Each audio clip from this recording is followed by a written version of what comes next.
Ku izina ry'Imana Data na Mwana na Roho Mutagatifu, amen. Nimuhumure bana b'Imana, murakaza neza kuri buri munsi. Imana uyu munsi ije kuduhumuriza, hanyuma natwe duhumuriza abandi. None kuwa mbere w'icyumweru cya 10 gisanzwe, tariki 7 Kamena 2021, isomo rya mbere iryo mu ya kabiri Paulo Mutagatifu yandikiye Abanyakorinti, umutwe wa mbere, umurongo wa mbere kugeza ku wa 7. Ngewe Paulo, intumwa ya Kristo Yezu, uko Imana yabishatse, n'umuvandimwe wacu Timote, kuri Kiliziya iri Korinti no ku batagatifujwe bose bo muri Akaya, tubifurije ineza n'amahoro biva ku Mana umubyeyi wacu no kuri Nyagasani Yezu Kristo. Haragasingizwa Imana se w'umwami wacu Yezu Kristo, umubyeyi w'impuhwe zose kandi utanga ihumure ryuzuye. Niyo iduhumuriza mu magorwa yacu yose, ikaduha natwe guhumuriza abashavuye bose, tubagezaho ihumure twiherewe n'Imana. Kuko twahawe gusangira na Kristo imibabaro yose, ni nako yadusenderejeho ihumure rishyitse muri we. Mbese amagorwa turimo siyo ababyarira guhumurizwa no kurokoka? Kandi se iyo duhumurijwe, sibyo bibabyarira kwihanganira imibabaro dusangiye maze mukagira ituze? Turabizeye bihagije.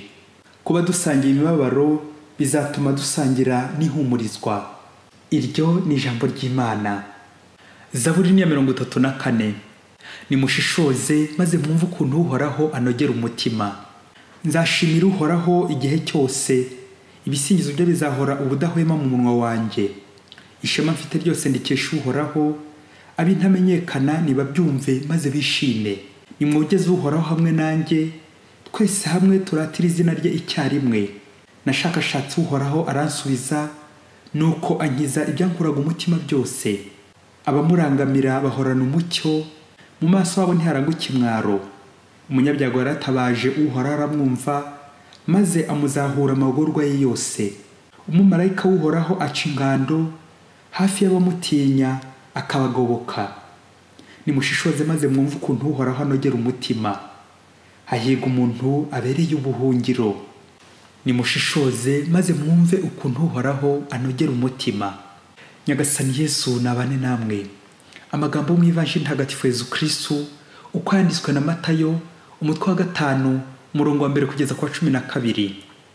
Muri icyo gihe Yezu abonye ikivunge cy'abantu, aterera umusozi, aricara, abigishwa be baramwegera.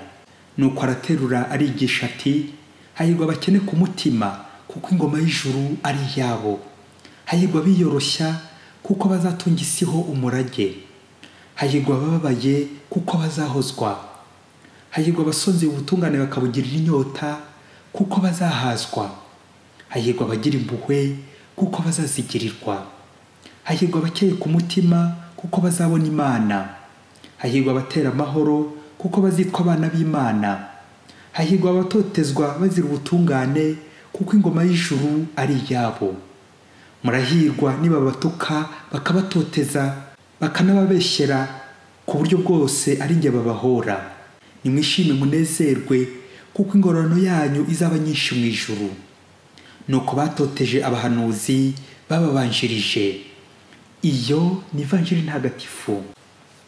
Bana b'Imana, amahoro ya Kristo naganze mu mitima yacu. Duhumure, duhumurire kandi duhumurize abandi buri munsi. Kuba Imana iduhaye umwanya wo kuzirikana ku ijambo ryayo no guhirwa, ni amahirwe, turatomboye. Ni kuri iyo ngingo rero tugiye kwibandaho muri aya masomo, guhirwa, ihirwe nyakuri.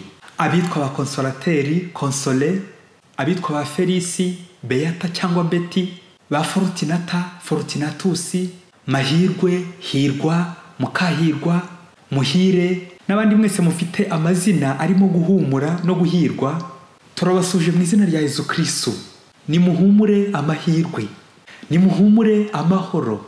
Nimwebwe rero amasomo y'uyu munsi yibanzeho mu nshinge ebyiri z'ingenzi cyangwa amagambo abiri, le réconfort et le bonheur. Guhumurizwa mu isomo rya mbere no guhirwa mu Ivanjili. Ese muvandimwe, ubwirwa n'iki uwahiriwe cyangwa uwagowe? Ese kuba ufite izina ry'ihumure cyangwa rivuga amahirwe, amahoro, bihita bihura neza n'iryo hirwe? Ibaze nanjye nibaze. kuri iyi si iyo tubonye umuntu wakize agatunganirwa duhita twemeza ko yahiriwe. Nabwo twabona undi wakennye amadeni amugeze aha mu ijosi, ari mu byago, ari mu burwayi bwanze gukira, mu bitotezo, ubukene, inzara, ari gutsindwa, hari ubwo duhita twanzura ko yagowe, ndetse abenshi tukagira ngo Imana yaramujugunye, tugatangira tumucira imanza. Ayo ni amarangamutima ya muntu, guca imanza dutazi icyo Imana ibivugaho. Icyo Imana ibivugaho babyeyi nicyo cya mbere. Imana niyo izi umuhire n'uwagowe.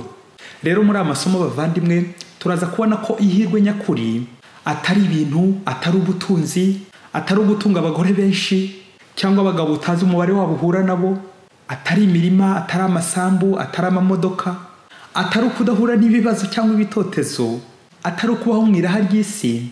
Ahubwo ihirwe nyakuri ni ukuba uri kumwe n'Imana, kandi nyine uhora ari kumwe n'Imana ahora atunganye, yubaha Imana, agahumurizwa n'Imana, kakashizwe n'Imana, kadashingurwa n'umuyaga, kuba ufite ihumure rya Nyagasani. Muvandimwe, humura, niba uri kumwe n'Imana biraguhagije. Iryo humure niryo Pawulo Mutagatifu adushishikariza kugira mu isomo rya mbere, guhumurizwa n'Imana, hanyuma nawe ugahumuriza abandi. Ni kwa kubona Yesu ukamwereka abandi. Pawulo yagize ati, Imana se w'Umwami wacu Yesu Kristo niwe uduhumuriza mu magorwa yacu yose, ikaduha natwe guhumuriza abashavuye bose, tubagezaho ihumure twiherewe n'Imana. Amen. Urakoze Pawulo Mutagatifu kuduhumuriza. Kimwe mu bimenyetso bizakubwira ko wahuye n'Imana ni uko uzayereka abandi. Wavuye mu misa, wabonye Yesu, wahawe Yesu, ngaho nawe reba ukuntu wamuratira abandi, ugire n'ikimenyetso cy'ihumure ubasigira kigaragaza mu mahirwe wagize guhura na Yesu mu Karistiya. Byibuze ubagira igikorwa cy'impuhwe, nubwo cyaba ari gito rwose, yewe kaba nubwo kwaba ari ugusuhuza gusa umuntu muhuye ku nzira, nyine uwo muhuye ukamuhumurira ubuyezu, impumuro y'urukundo.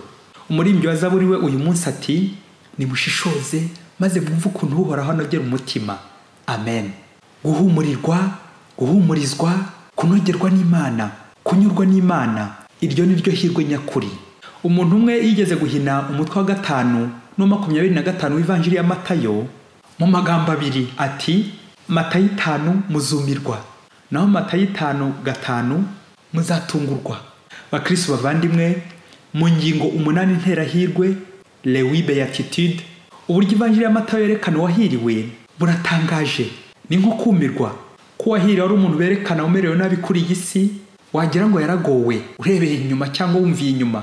Umukene, uwiyoroshya, ubabaye, ushonje, ugira impuhwe, ukeye, utera amahoro, utotezwa.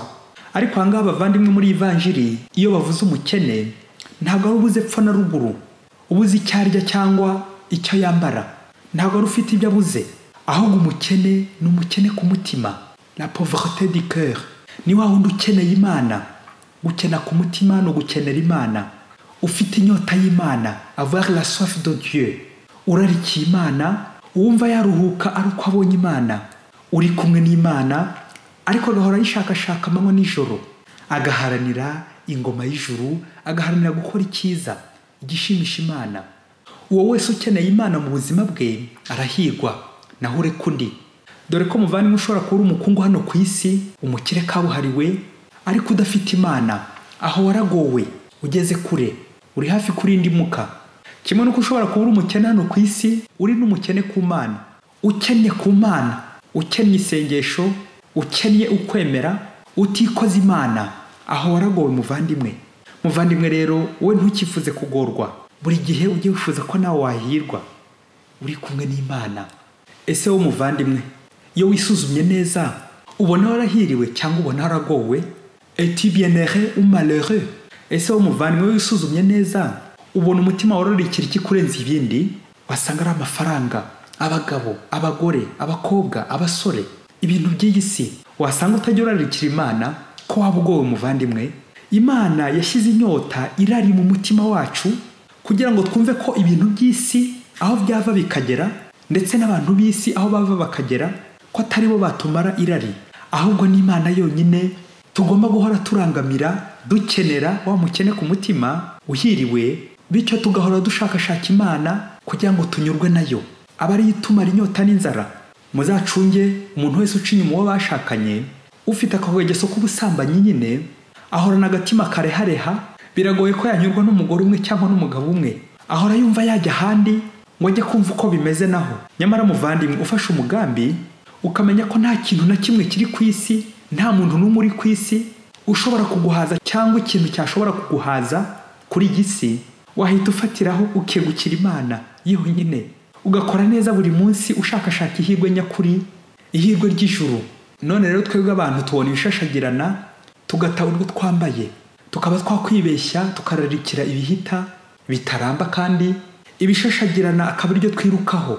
Nyamara huti ibyari bihumye, kandi ngo witonze atora kamuheze wamuhire. Umunsi umwe abanyeshuri babiri biganaga mu ishuri rimwe, umwe yarakoperaga nubwo batamufataga, akabona 90% hafi 99. Ubwo abamubonye bakamwemera muri quartier, ndetse n'abarimu bamwe na bamwe kwaza ubwenge cyane, ndetse baza no kumuhimbira yakaza ubwenge. Wa mugani ngo ufashwe niwe gisambo. Undi biga nawe yakomezaga hatiriza amanywa nijoro akiga ngo arebe ko byakwinjira. Cyakora akabona icya kabiri 50 hamana, bahita bamuhimba izina rya muswa. Ndetse banageze no gukizamini cyagomba kubahisha diplome, nabwo hari umwarimu wari warabyegukiye gukopeza akaza ubwenge, kuko abo kaza ubwenge bari bakize bakajya bahawe umwarimu amafaranga. Nabwo kaza ubwenge agira atya aratsinda, abona n'amanota ya mbere.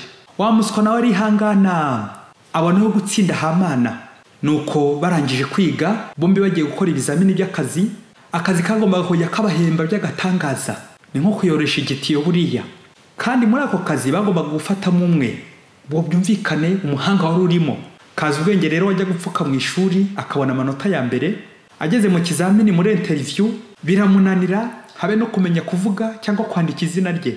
Naho umuswa wajyaga wibonera icya kabiri gusa, nabwo hamana ibyo bamubaje byose muri interview akabitsinda, nuko ahita atangira imirimo kubera Imana. Naho urekundi kaza ubwenge atahamara amasa, agenda yijujuta yivumbuye ngo bamugenzeho kandi ajya buwa mbere, ngo abakosoye ngo nabo nabaswa nka wa muswa nyine, ngo bashatse kuzamura mwene wabo umuswa. Nuko kaza ubwenge atari gutongana atukana. Kaza ubwenge we, mega wowe. Igihe rero cyaje kugera uwo bitaga umuswa nyine ari mu kazi kose yarakize, abonye ko kaza ubwenge biganye inzara igiye kumunobagura, dore ko ubushomeri bwari bumurembeje, amushakira imirimo aho yarabereye bose. Ariko kaza ubwenge mu kwihagaraho bwabwiyemezi bwe arabyanga, ngo bishoboka bite ko umuntu yarushaga mu ishuri yamurusha amafaranga ngo niwe ugiye no kumuha akazi. Yewe na n'ubu kaza ubwenge aracyaryamanye rwa rupapuro, diplôme ya grande distinction. Distinction en quoi? Mu gukopera, distinction mu kwiba, grande distinction mu guhemuka, mu bugome, mu bwambuzi, grande distinction mu buraya, mu busambanyi, grande distinction mu bujura. Quelle grande distinction vraiment? Ese mubyeyi wowe ufite distinction mu biki? Wasanga wigana kaza ubwenge ukajya ukopera amabanga y'abandi, ukajya ukopera ingo z'abandi, ugasahura iby'abandi. Ese babyeyi, abanyeshuri babiri kaza ubwenge na muswa, nuwuhe muri abo ufite ubwenge? Nuwuhe wahiriwe? Nuwuhe wagowe? Ugendeye kuri aya mazina wahita wibeshya vuba vuba. Hari ubwo tubona abantu babengerana hano kuri iyi si bagakataza bakagira amanota menshi y'ikirenga, grande distinction, bagatsinda by'agatangaza, ababonye bakabita amazina ngo nabahanga, abantu bagatunga bagatunganirwa bagatumbagira, bakagira ibintu n'ibintu. Ariko muvandimwe, niba byose harimo gukopera, n'ibyo bintu ari ibyibano, niba iyo mitungo ari yo wasahuye, niba iyo diplome ari yo wacurishije, baba dogiteri batanize école primaire, diplome z'inshurano baringa, niba hari ibyo ufite wakuye mu ngeso mbi z'uburaya z'ubusambanyi, uwo ni umuyaga n'umuyonga. Iryo hirwe ry'isi mubyeyi, uko gushakira hirwe mu byaremwe gusa, uwo ni umuyonga, uwo ni umuvumo. Icyo ni igihombo, ushobora guhomba cyangwa ugahombana. Gira vuba rero ubivemo hakiri kare, kuko ari umwako n'ukugorwa. Gira vuba usubize iby'abandi, kuko ibyibano byose ari umuvumo. Gira vuba ureke gusenya ingo z'abandi, kuko ibyo byose ari umuvumo. Uko no gukopera nka kaza ubwenge kandi nta kirimo, au fond nta kirimo, ngo ubwo uracyari umwere. Nyamara ku Mana ho igisambo ntabwo ari gifashwe gusa, ahubwo igisambo kibi ni kidafatwa, kuko kirakomeza kikiba. Naho cyafashwe cyo gisaba imbabazi. ubwo kikaba cyanahagarikiraho kwiba. Erega umutagatifu ntabwo ari umuntu wakoze neza gusa, ahubwo umutagatifu ni n'uwakoze ibyaha akaza kwicuza akabivamo akabireka ngo umuhire. Bienere rero umubyeyi, va mu ngeso mbi kandi uzikuremo n'abandi. Niba abana bawe waramenyereje gukopera, wa mwarimu umenyereza abanyeshuri gukopera. Dore ko hari n'imvugo igira iti gukopera k'umunyeshuri ni uburangare bwa mwarimu. Ukaba waramenyereje abana gukopera, kwiba, kubarera abajeyi, aho ngaho uratanga serivisi mbi, uraroga. Wasanga uri umurezi bakazakuraho bakashyiraho o, ugahinduka umurozi. Wasanga wibwira ko uri umurezi kandi uri umurozi, warakuyeho ya ugashyiraho o, umurozi, aho kuba umurezi. Aho waragowe muvandimwe, aho urashora abandi mu magorwa. Rero bavandimwe, amasomo y'uyu munsi aradusaba guhumura no guhumuriza abandi. Nahumurijwe n'Imana, reka nanjye guhumurize. Ubwo se umuvandimwe niba waramenyeye gukopera, ubwo uzajya uhumuriza abandi muri bene ayo magambo y'ubuhemu, ukopeza, wibisha, wiba. Ukaba uri umukristo ariko ukaba ufite inzu y'uburayi ikodeshwa. Iwawe niho bacuruza urumogi, ibiyobyabwenge by'ingeri zose. Warangiza ngo warakize kandi warakennye. Wasanga ugeze mu gice cy'abahanya, ni cyagiye nyine Imana itakirangwa iwawe, nta sengesho rikirangwa iwawe, nta nyota y'Imana ukigira. Sigaho rero gushyigikira amafuti, ubinyangamugayo. Sigaho rero gufatafata ibitanyuze mu nzira ziboneye, uve mu kinyoma. Sigaho kugura ibyibano no gucuruza ibyibano, za fraude n'izindi nzira mbi zose. Kuko burya nyine amaherezo ukuri kujya habona. Uwitwaga umuswa kubera ko yakoreye mu Mana mu nzira igororotse, duke twineza, bikazarangira ari gutsinze, ari we munyamahirwe. Naho ureka undi. Nibyo koko utaruhiye amanota, ku ndunduro azataha, azatsindwa, azabura akazi, azabura ijuru, azataha amaramasa. Nyamara abavandimwe, gushyirwa nanone gushingiye ku magambo abiri: kunyurwa no kurwana. Ukanyurwa n'ukuri, ubwenge ufite, igihagararo ufite, ukanyurwa n'ibyo Imana yaguhaye, ukirinda gusabira iby'abandi, ibihenze, ugahazwa n'Imana yonyine. Ariko nanone ugaharanira gutera imbere, cyane cyane mu kwemera, ukarwana urugamba rwo gutsinda ikibi buri munsi. Dore ko bariya bahira 8 twumvise mu ivanjiri, ingingo 8 z'interahirwe, n'abavunitse, n'abakoze cyane bakabira ibyuya, bya bindi by'uko udakora nta kosa. Bariya rero bahire barakoze, baratotezwa, baravunika, barababara. Birangiye rero tubonye ko ihirwe nyakuri rituruka ku mvune, amagorwa, ku musaraba. Nkarwana urugamba rwa buri munsi, mparanira ijuru buri munsi. Dore ko indunduro y'amahirwe ari ukubana n'Imana ubuziraherezo. Mbere na mbere nkabana n'Imana hano ku isi neza, ariko kubw'indunduro mu ijuru, cya gihembo cy'ijuru niryo hirwe nyakuri risumba ayandi yose. Muvandimwe, niba uri kumwe n'Imana buri munsi, humura, urahirwa, biraguhagije buri munsi hamwe n'Imana. Mwese mbifurije amahirwe yo kubana n'Imana buri munsi. Imana Data na Mwana na Roho Mutagatifu. Amen. Padiri Masumbuko Ladislas wa Diocese ya Cyangugu.